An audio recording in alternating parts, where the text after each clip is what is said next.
As we've mentioned, the expanding circle sets a universal standard of care, namely that it is not justified to limit altruism to a small circle. Before moving on to the next unit, it's important to mention that there is a spectrum to interpreting this claim. The case of the drowning child suggests that we are morally obligated to help others in need. Many accept this claim, while others may not. Though it is likely that for those who reject the claim, the crux is the extent, that is, the degree of the obligation that we bear. We should notice that obligations can take many different forms, ranging from acknowledging that we should not be indifferent to the harm someone suffers from, to thinking that we have a duty to act to better the condition of someone else, even at our expense.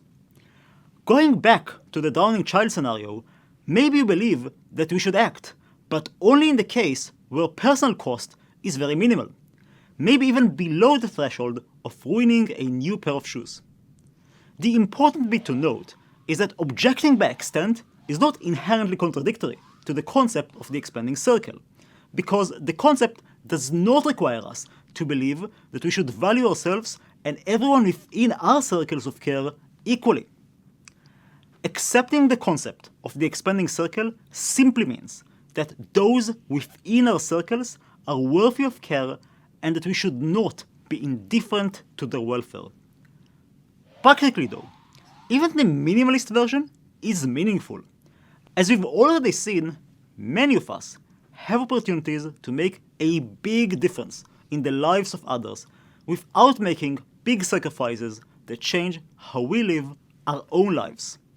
For example, many of us can save a child from malaria at way less than the price of a new item of clothing.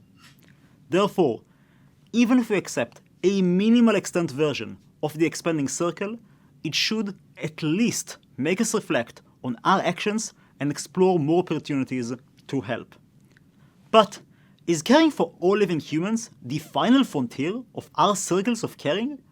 We'll spend time both in this lesson and at the beginning of part 2 of the program wondering about two specific expansions of our moral circles. In particular, in the rest of this lesson, we'll explore our obligations to non-human animals and ask whether we should expand our moral circle to include them as well.